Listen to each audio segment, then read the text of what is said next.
हम कर रहे थे डिफेक्ट्स। आपको दो तरह के डिफेक्ट बताए थे, नेम बता सकते हो? Point defect and line defect.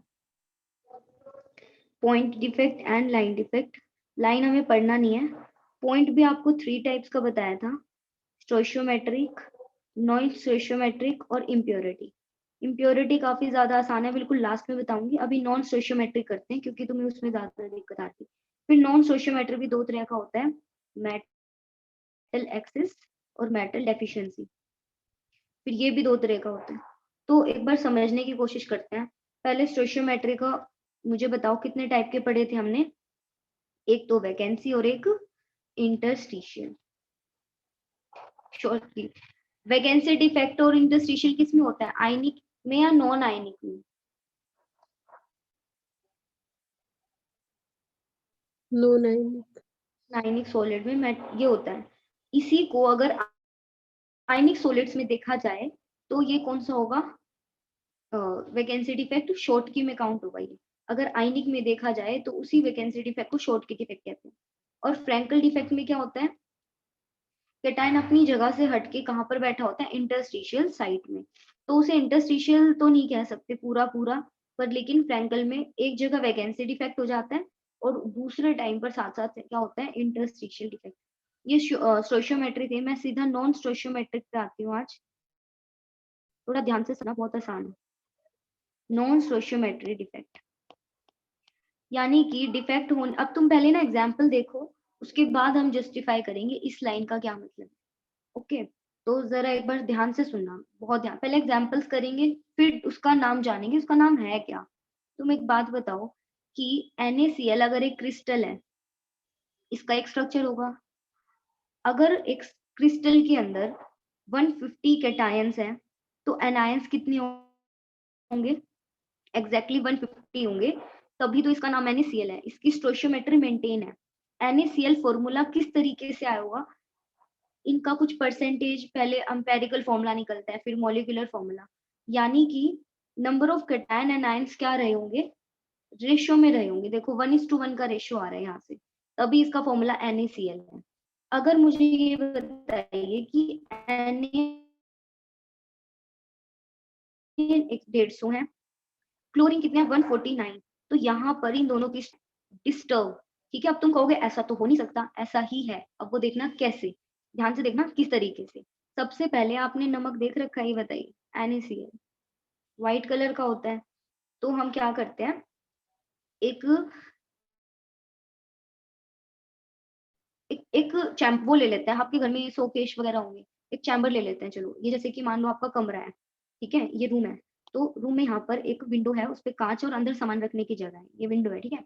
यहाँ पर हमने NaCl का पाउडर छिड़क रखा है। यहाँ पर एक टेस्ट किसी चाइना डिश में NaCl है, और आसपास इसी बॉक्स के अंदर, ये बंद है बॉक्स, इस बॉक्स में NaCl का पाउडर है, और आसपास सोडियम वेपराइज्ड फॉर्म में है। सोडियम इन आइसोलेटेड गैशियस एटम है, सोडियम की वेपराइज्ड, वेपराइज का मतलब आइसोलेटेड ही होता है। तो यहाँ पर सोडियम वेपर्स घूम रहे हैं।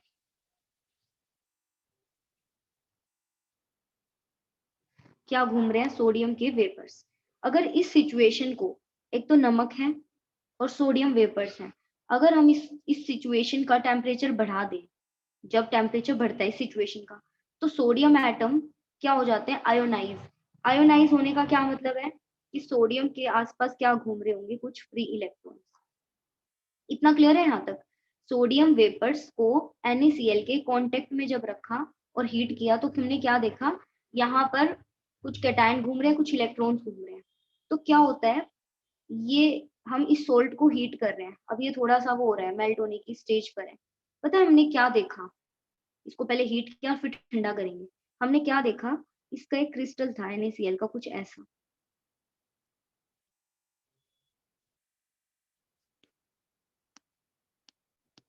आप इसका क्रिस्टल को एक चीज नोटिस करो, इस क्रिस्टल में,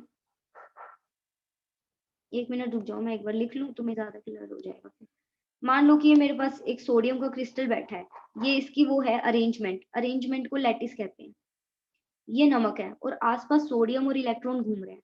तो वहां पर क्या देखा? कुछ जगह पर Cl गायब था और वहां पर कौन बैठा हुआ था, इलेक्ट्रॉन। ध्यान से सुनना वंशिका, हमने नमक और सोडियम के वेपर्स को जब हीट किया तो हमने क्या देखा कि वहां पर कुछ जगह पर Cl था ही नहीं। Cl कहाँ चला गया, ये तो नमक है, ये जो नीचे है वो Cl इस NaCl के साथ कंबाइन हो गया और इसके साथ क्रिस्टल बना के इसी नमक की सतह पर आके बैठ गया, ऐसे नमक की सतह पे आके बैठ गया। और जो एक्स्ट्रा इलेक्ट्रॉन था वो इसकी क्रिस्टल लैटिस में बैठ गया आके। मतलब नमक था, वहां पे थोड़ा सा नमक की क्वांटिटी एक तरह से बढ़ रही है, और पर लेकिन उस नमक में किसी किसी पोजीशन पर Cl की जगह इलेक्ट्रॉन बैठे। थोड़ा सा इस चीज को समझो। देखो ये नमक नीचे वाला, ये एग्जैक्टली स्ट्रक्चर नमक का है, आसपास सोडियम वेपर है और इलेक्ट्रॉन है। क्लोरीन, ये वाला क्लोरीन इस Na से मिल गया तो क्या बन जाएगा, NaCl, यानी यहीं पे आके NaCl गिर गया, इस NaCl के ऊपर ही गिर गया। और ये जो इलेक्ट्रॉन था ये भी इसके अंदर क्रिस्टल लैटिस में आ, कुछ समझ आ रहा है?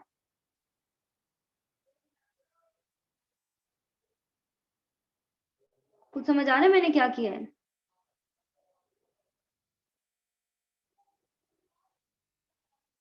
हेलो।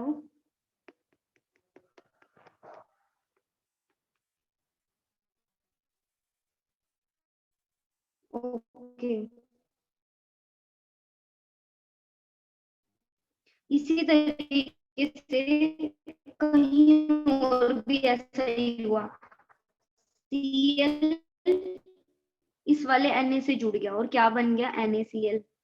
और यहाँ पर उसका ये जो इलेक्ट्रॉन था वहां बैठ गया। और ये सब कब हो रहा होता है, जब नमक को वो नहीं होता है रिक्रिस्टलाइज, पानी चल रही होती है तो नमक मिलता है। उस नमक को प्योरीफाई करने के लिए बहुत सारे काम चल रहे होते हैं, तो जब नमक को प्योरीफाई करने के काम चल रहे होते हैं उस समय ये सब हो जाता है। तो यानी हम जिस नमक को व्हाइट कलर का सोल्ट समझ रहे थे वो असल में ऐसा होता है जैसा आपको नीचे दिखाई दे रहा है। तो नमक की क्रिस्टल लैटिस में अगर आसपास, मतलब ड्यूरिंग प्योरिफिकेशन प्रोसेस, नमक के क्रिस्टल लैटिस के अंदर हमें क्या देखने को मिला, सम पॉइंट्स पर क्लोरीन की जगह कौन बैठे थे, इलेक्ट्रॉन। अब तुम कहोगे क्लोरीन कहाँ चले गए, क्लोरीन आसपास जो सोडियम थे उन्हीं के साथ क्या मिल करके बैठ गए, सोल्ट बन गया, थोड़ा सा और बढ़ गया, मतलब सोल्ट की क्वांटिटी ऐसे। देखो ये तो क्वांटिटी बढ़ गई, और वो जो इलेक्ट्रॉन थे कहाँ गए, इसकी क्रिस्टल लैटिस में आके बैठ गए।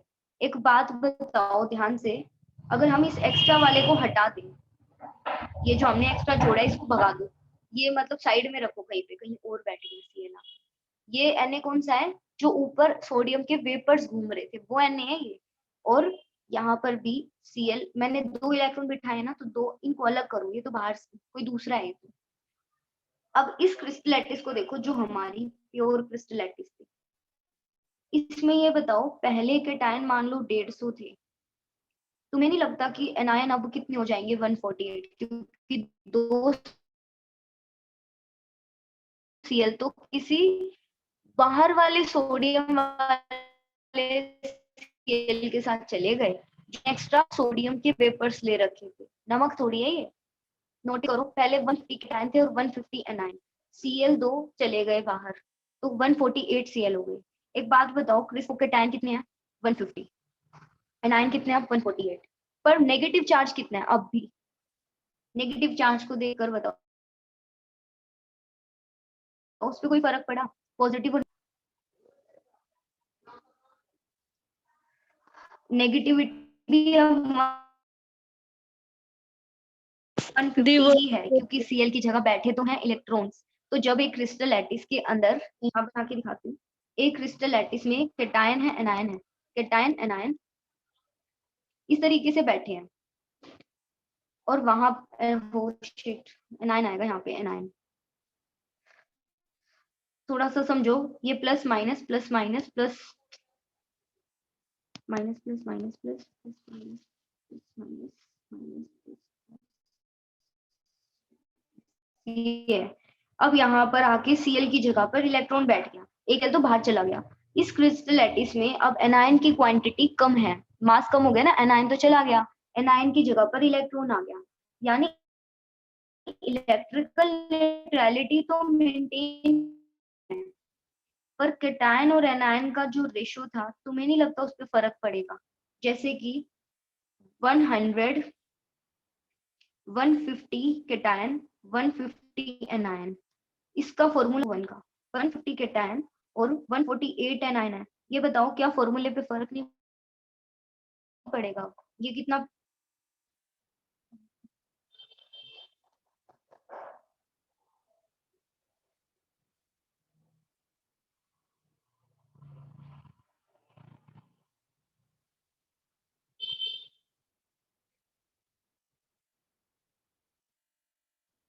अब ठीक है?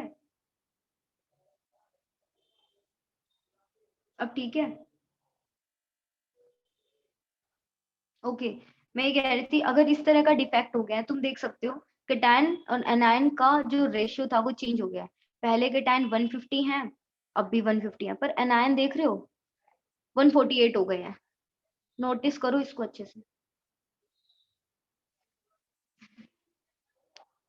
मुझे ये बताओ, इसमें इसमें केटायन के बढ़ने का रीजन क्या है? ये जो केटायन है बाहर से तो नहीं आया, यहाँ केटायन के बढ़ने का रीजन क्या था? ये इससे नंबर ज्यादा क्यों है? एनाइनिक वैकेंसी, एनाइन की कमी हो गई। ये जो हमने देखा, ये जो NaCl का भी स्ट्रक्चर देखा, इसमें क्या हुआ, केटायन एनाइन से थोड़ा ज्यादा है। केटायन के बाहर के आने की वजह से ज्यादा नहीं है, एनाइन के जाने की वजह से। तो इसे हम बोलेंगे मेटल एक्सिस डिफेक्ट। मेटल ज्यादा है, पर पहला टॉपिक ये है due to anionic vacancy. Due to anionic vacancy. यहां तक क्लियर है तुम्हें ये पॉइंट? बताओ मुझे पहले एक बार, फिर आगे बढ़ूंगी मैं। चलिए, तो ये एक नॉन स्टोइशियोमेट्री डिफेक्ट है, क्योंकि यहाँ पर स्टोइशियोमेट्री क्या हो गई, स्टोशियो की स्पेलिंग क्या होगी? ठीक,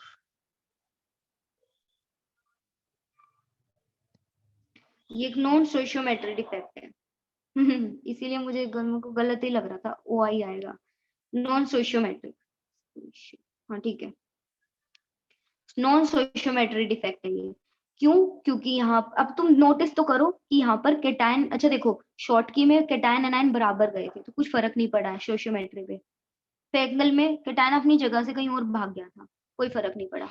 पर यहाँ पर तो स्टोइशियोमेट्री इसलिए फर्क कर रही है क्योंकि केटायन वही है पर एनायन बाहर निकल गया। ये बताओ चार्ज पे कोई फर्क पड़ा? चार्ज का बैलेंसिंग पे? नहीं बच्चों, इसको इलेक्ट्रोन्यूट्रलिटी बोलते हैं। केटायन के चार्ज और एनायन के चार्ज को बराबर, नहीं जरूरी नहीं है केटायन एनायन, बट पॉजिटिव और नेगेटिव चार्ज का बराबर होना इलेक्ट्रिकल न्यूट्रलिटी कहलाता है।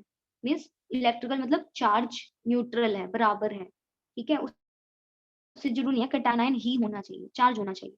अब जो हमने क्रिस्टल लैटिस ऐसे देखी थी, इस तरह की जो क्रिस्टल लैटिस, उसमें इलेक्ट्रॉन ट्रैप हो गया था। इस NaCl को फ्लेम पे डालोगे ना तो येलो कलर आएगा। तो येलो कलर इसलिए नहीं आया क्योंकि NaCl में इलेक्ट्रॉन सोडियम में होता है, नहीं, NaCl के क्रिस्टल में इलेक्ट्रॉन होता है। वो वही वाली बात आ गई। ये इलेक्ट्रॉन जैसे ही फ्लेम पे जाएगा कुछ एनर्जी को क्या करेगा, एब्जॉर्ब, ऊपर चला जाएगा, ठीक है। अब वो इलेक्ट्रॉन जब वापस थोड़ा कूल डाउन होगा, इलेक्ट्रॉन एनर्जी छोड़ेंगे वापिस आने के लिए। वो एनर्जी विजिबल रीजन वाली वेवलेंथ से मैच करती है और जिनको इंसान की आंखें देख सकती हैं। तो येलो कलर की वेवलेंथ से एनर्जी जो निकलेगी ना वो मैच करती है। इसकी वजह से इस सोल्ट को गर्म करने पर कलर आता है। तो इसको क्या बोलते हैं, colour imparting centre, colour producing centre.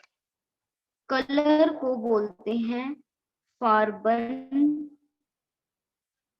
और सेंटर को बोलते हैं जेंटर। फार्बन जेंटर बन गया F centre. Okay Vanshika, F centre मतलब फार्बन जेंटर की वजह से कलर आ रहा है। इस इलेक्ट्रॉन, मान लो ये इलेक्ट्रॉन नहीं होता, इलेक्ट्रॉन ही नहीं है, क्या नमक फ्लेम पे डालने से कलर, नमक का तो कोई कलर नहीं होता, क्या फ्लेम पे डालने से भी कोई कलर आता?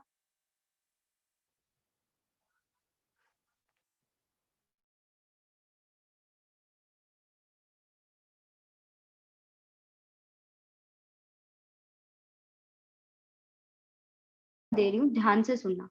मेरे पास ना ये एक चाइना डिश है, मैं तुम्हें कल ना दिखाने के लिए बहुत सारी चीजें लेके आई थी पर क्लास ही नहीं हो पाई।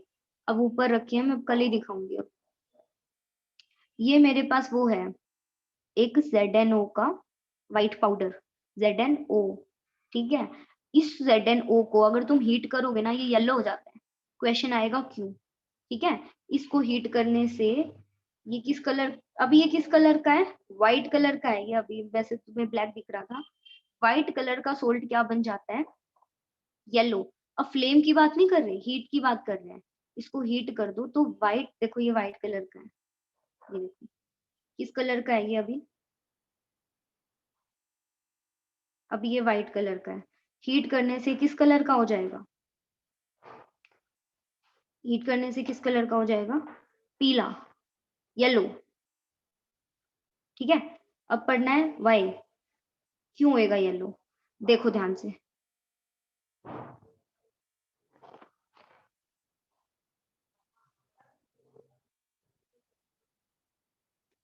मैं बता रही हूँ, ठीक है। देखो जिंक ऑक्साइड, जिंक ऑक्साइड जो होता है आपका, ये जिंक ऑक्साइड, जब तुम इसे हीट करते हो, अच्छा एक बात बताओ, जिंक ऑक्साइड में कौन कौन से दो आयंस हैं, Zn2, ध्यान से सुनना प्लीज, आज संडे थोड़ा पढ़ लो।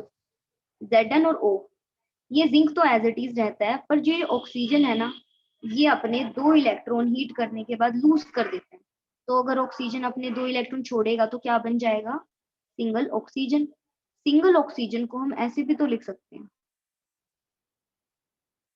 है ना, करेक्ट, हाफ ओ टू, या ओ लिख लो अगर तुम्हें समझ नहीं आया। पहले तो रिएक्शन को समझो, Zn को हीट करने से जिंक वहीं रह गए, ऑक्सीजन के इलेक्ट्रॉन चले गए तो O बचा। O को हम O भी लिख सकते हैं, हाफ O2 भी लिख सकते हैं, या पूरा बैलेंस करना है तो आगे सबके आगे 2 2 लगा दो, वो अच्छा नहीं लगेगा इसलिए ऐसे लिख दिया। अब इस चीज को फॉर्मूले से समझो, अब ध्यान से सुनना, फिर कभी कहो कि समझ ही नहीं आया। देखो मैं कुछ लिख रही हूँ, Zn2 पॉजिटिव,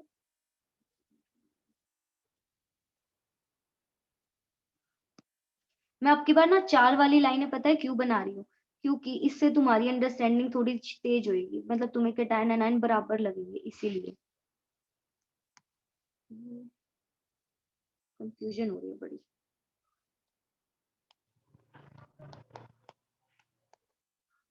यहाँ पे क्या आएगा, चलिए मैंने जानबूझ के 4 वाली क्रिस्टलाइटिस ली है, इससे तुम्हें ना ये समझ आएगा कि बराबर है कैटायन एनायन। अभी इसका रेशियो कितना है, 1:1, देख पा रहे हो, जित मान लो 1 2 3 4 5 6 7 8, 8 जिंक है तो 8 O है, कट के कितना आएगा 1:1। इसका फॉर्मूला कैसा होता है बच्चों, कैसा होता है, ZnO। अभी फॉर्मूला ZnO है, ठीक है, मिटा दूं इसको।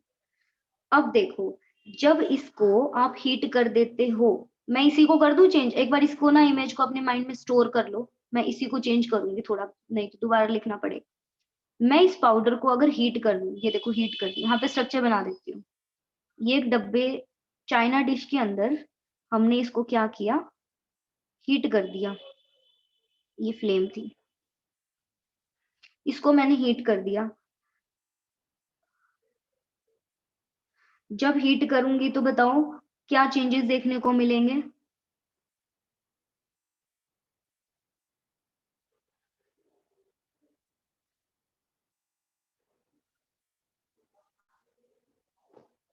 गुड, ये हीट करने से व्हाइट हो गया, ओ सॉरी येलो हो गया।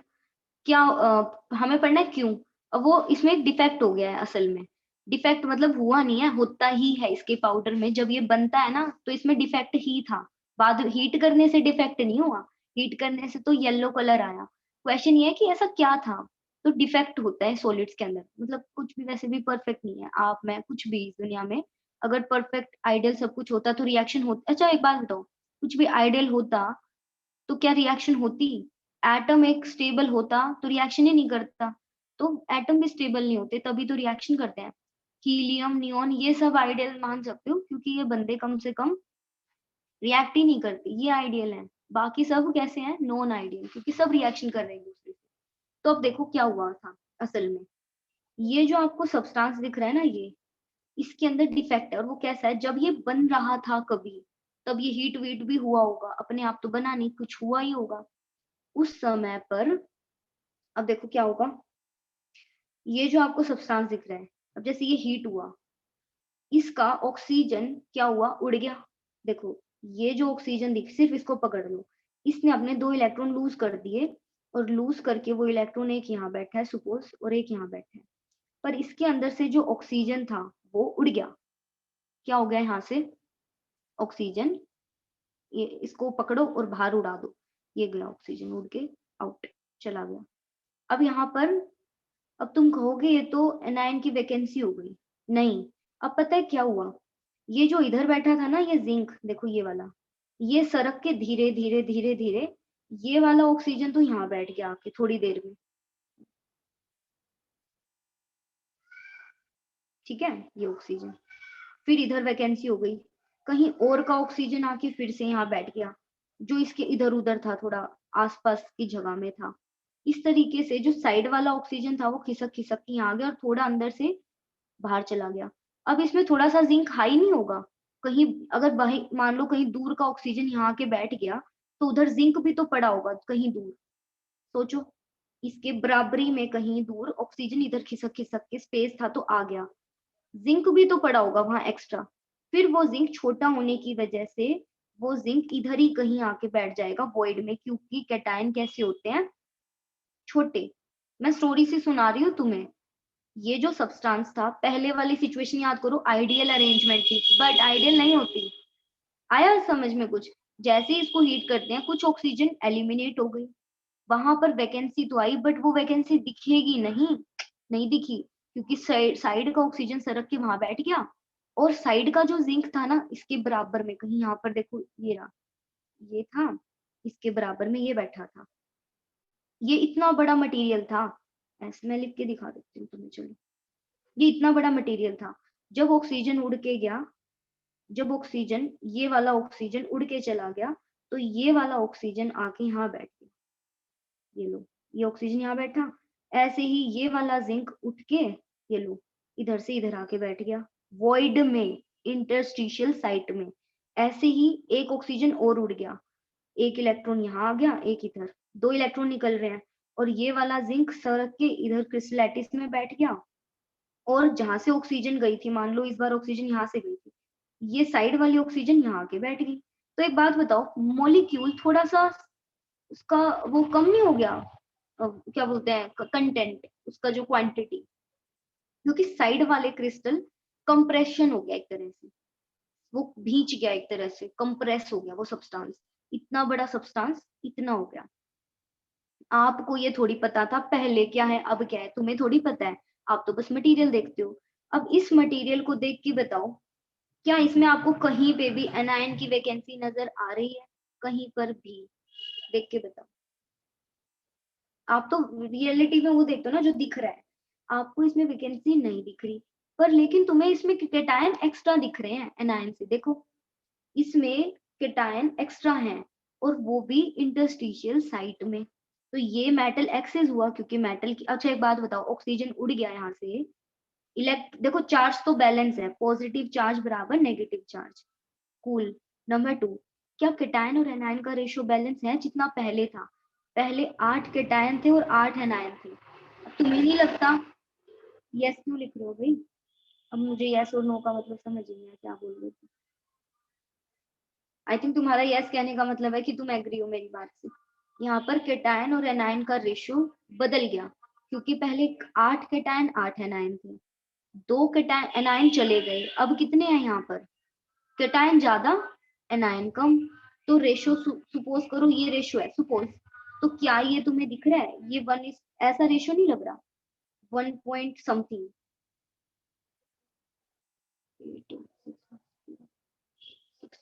1.3:1 कुछ आ रहा है, मतलब इस तरह का फॉर्मूला बन गया, इससे बोलते हैं मेटल एक्सिस डिफेक्ट।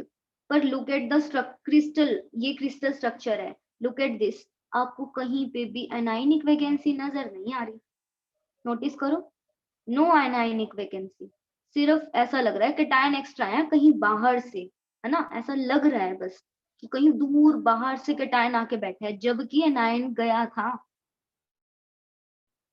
तो इसे बोलेंगे कि extra cation sit in, sit sit थोड़ी बोलेंगे, occupy interstitial site, extra cation जब ऑक्यूपाई कर लेते हैं इंटरस्टिशियल साइट तो उसे क्या बोलते हैं, metal excess defect due to extra cation present in interstitial site. एक बात बताओ, क्या ये सच है?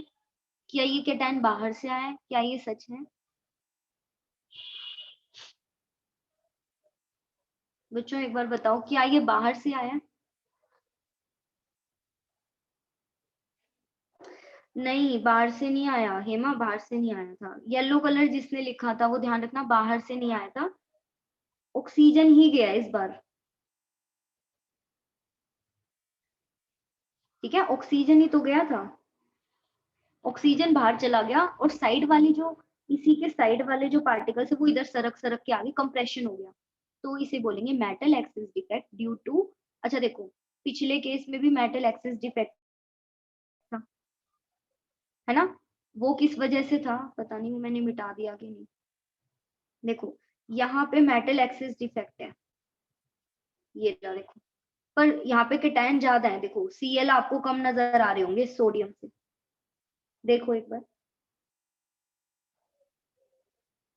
देखिए Cl कम नजर आ रहे हैं, Na ज्यादा, मेटल एक्सिस डिफेक्ट है। और साथ में एनायनिक वैकेंसी है कि नहीं, साफ साफ दिख रही है कि 2 एनायन कम है, तो इसको बोलेंगे metal excess defect due to, complete करूं, आयनिक वैकेंसी। वैकेंसी। अब इसको देखो जरा, इसको देखो, सिर्फ स्ट्रक्चर को देखो, मतलब ये दिख कैसा रहा है। इसमें भी मेटल आपको एनायन से ज्यादा नजर आ रही है। जिंक काउंट कर लो बेशक से, 1 2 3 4 5 6 7 8 9 10 जिंक है। ऑक्सीजन कितना है, 1 2 3 4 5 6 7 8 ऑक्सीजन है, तो ये 1.2 इंटू समथिंग शो आ रहा है। अब भी मेटल एक्सेस है, बट लेकिन आपको कहीं एनायन ज्यादा नहीं दिख रहे। यहाँ पर मेटल की डेफिशिएंसी, सॉरी, एनायन की डेफिशिएंसी दिख ही नहीं रही, मेटल के ज्यादा होने की महक आ रही है, अब दिखाई दे रहा है वो, तो इसे बोलेंगे metal excess defect due to cation making occupying an interstitial site. पर मैं फिर रिपीट कर देती हूँ कि वो बाहर से नहीं आया, ऐसा नहीं है कि ये इतना ही था, ऊपर से किसी ने छोड़ दिया वॉइड में, क्या ऐसा है? नहीं, ऑक्सीजन ही गया है। अब वो कलर क्यों आ रहा है येलो? क्योंकि इसमें इलेक्ट्रॉन ट्रैप है। जैसे ही हम, जब ये हीट होते हैं ना, ये क्रिस्टल स्ट्रक्चर तब का है जब ये होगा, ये चीज अब ये है, ये तब की सिचुएशन है बच्चों जब ये कभी बना होगा। अब जब ये वाली चीज दोबारा हीट होती है तो कुछ ऑक्सीजन फिर से निकलते हैं, इलेक्ट्रॉन निकलते हैं, यहाँ बैठ गए, और जैसे वो यहाँ बैठेंगे एनर्जी फिर से गेन करेंगे जो हम दे रहे हैं, फिर वो ऊपर जाएंगे, तो लाइट के थोड़े पोर्शन को एब्जॉर्ब कर लेंगे, और मतलब कुछ कुछ ये सब चलता रहेगा। विजिबल रीजन में वो एनर्जी फॉल करेगी, तो आपको येलो कलर्स के कलर से मैच करती है इसकी वेवलेंथ, जो एनर्जी निकलेगी ना इस दौरान, वो विजिबल रीजन की येलो कलर की वेवलेंथ से मैच करती है, इसलिए कैसा दिखाई देगा, येलो। यहाँ तक बताओ कि कोई प्रॉब्लम थी इसमें? मेटल एक्सिस में दो टाइप बताए, एक एनायन की कमी, एक केटायन का एक्स्ट्रा होना। मुझे एक बात पूछनी है आपसे, दोनों में ही नोटिस कर रहे हो कलर आ रहा है? हाँ, इलेक्ट्रॉन की वजह से कलर आ रहा है। एक और बात, ये स्टोइशियोमेट्री कुछ क्लियर हुआ? स्टोइशियोमेट्री क्यों चेंज हो गई? देखो प्लस और माइनस चीज चेंज इसलिए नहीं हुई है क्योंकि इलेक्ट्रॉन उस एनायन के प्लेस पर बैलेंस करने के लिए प्रेजेंट है, पर लेकिन केटायन और एनायन का मास परसेंटेज चेंज हो गया है। एम्पेरिकल फॉर्मूला का समय याद करो, मास परसेंटेज चेंज होगा तभी तो एम्पेरिकल फॉर्मूला बदल जाएगा। दैट इज वाई हम इसे क्या कहेंगे, अगर इस तरह का कोई सिचुएशन आ जाए तो उसे कहेंगे non stoichiometry defect, because stoichiometry defect की वजह से बदल गई है। ठीक है, हिंदी में ही पढ़ा रही हूँ मैं तुम्हें। दूसरी बात, आई थिंक इतना सफिशिएंट है बताना, मुझे नहीं लगता इससे ज्यादा कुछ जरूरत है। और आपको बस एक लास्ट बता देती हूँ सिचुएशन। हमारे पास जो वो होता है, और होते हैं और आयरन के और होते हैं हेमेटाइट, मैग्नेटाइट, सुना होगा आपने, Fe2O3 FeO, और इन दोनों के कई बार मिलकर Fe3O4 बन जाते हैं। तो ये आयरन के ओर्स होते हैं। आयरन इन दोनों फॉर्म में जुड़ के इस, मतलब इन दोनों की मिक्सचर से इसमें कन्वर्ट हो जाता है। मतलब ना ही आयरन इस फॉर्म में मिलता है हमें ज्यादा, ना ही इस फॉर्म में ज्यादा मिलता है, इस फॉर्म में मिलता है ज्यादा। अब इसका क्या मतलब है? ऑक्सीडेशन से 4 थोड़ी होगी इसकी और 3 थोड़ी होगी, इन दोनों के मिक्सचर को ये कहते हैं। आइए देखते हैं कैसे। देखिए मेरे पास ट्रांजिशन एलिमेंट्स में एक खूबी होती है कि वो अपने ऑक्सीडेशन स्टेट को कभी भी क्या कर सकते हैं, चेंज कर सकते हैं। एक बार मीटिंग ओवर होने में क्या टाइम बचा है वो बताओ मुझे देख के अच्छे से, स्क्रीन पे देखो, थोड़ा जल्दी बताना। मयंक तुम बताओ, मेरे ख्याल से ये ना 10 मिनट लिखते हैं पर होता नहीं है वो, मैंने नोटिस किया है एक आधी बार।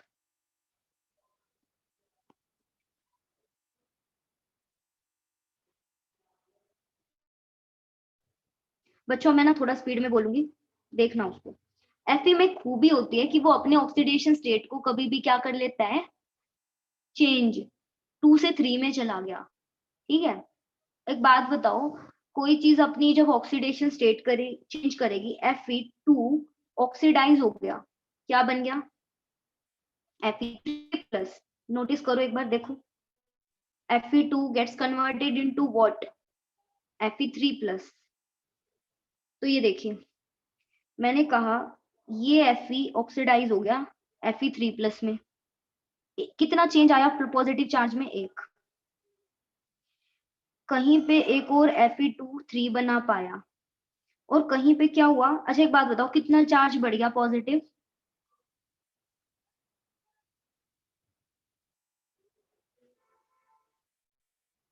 दो ना।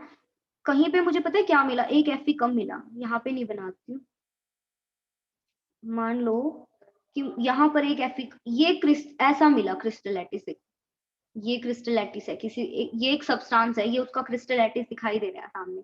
अब इस क्रिस्टलैटिस को गौर से देखना, गौर से, क्या इसमें पॉजिटिव और नेगेटिविटी में कोई फर्क आया है, मैंने यहाँ पर इलेक्ट्रिकल न्यूट्रलिटी की बात की है, क्या चेंज है, देखो 2+ एक्स्ट्रा था तो 2+ अब गायब भी तो है, यानी बैलेंस है, यानी इलेक्ट्रिकल न्यूट्रलिटी करेक्ट है। अब कैटायन और एनायन की रेशियो में देखो क्या फर्क है, जरा नोटिस करो इस क्रिस्टल स्ट्रक्चर में, एक बार देखो, यहाँ पर तुम्हें कैटायन कम नहीं नजर आ रहे एनायन से,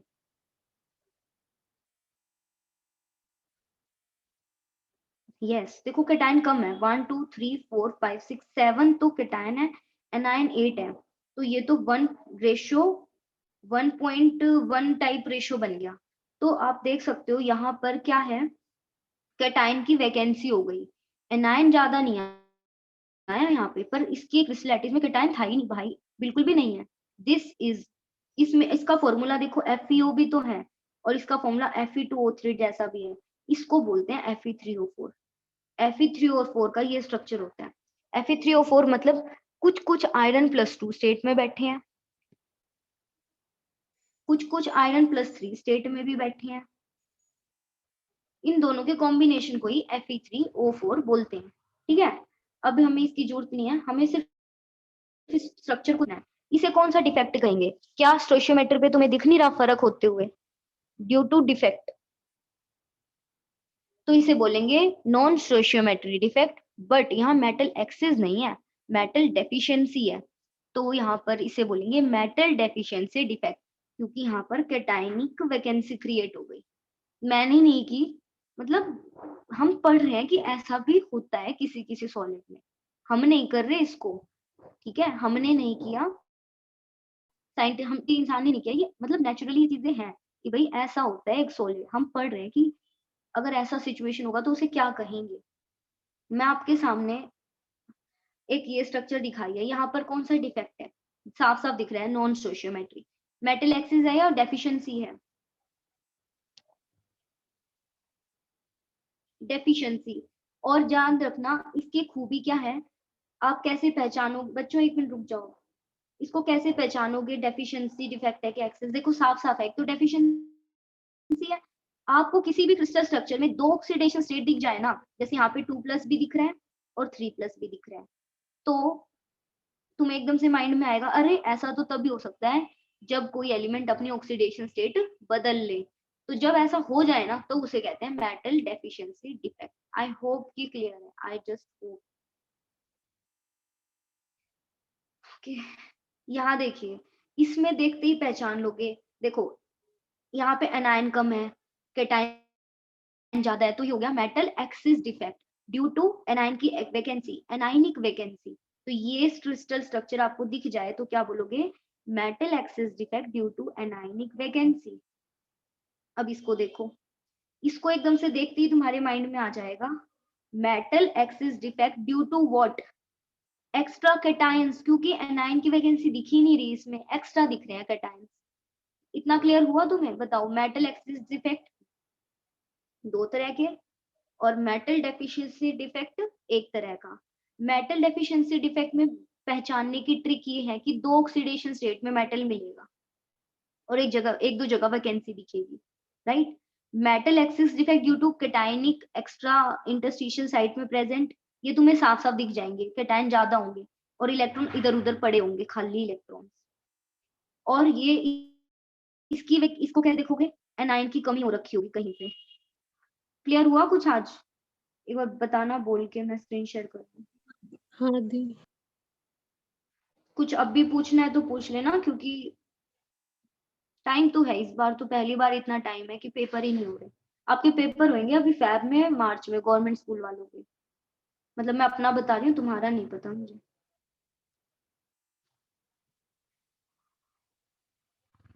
हमारे स्कूल के बच्चों का पेपर शुरू हो रहे हैं, एक फेब में, एक मई में, सॉरी मार्च में, एक अप्रैल में।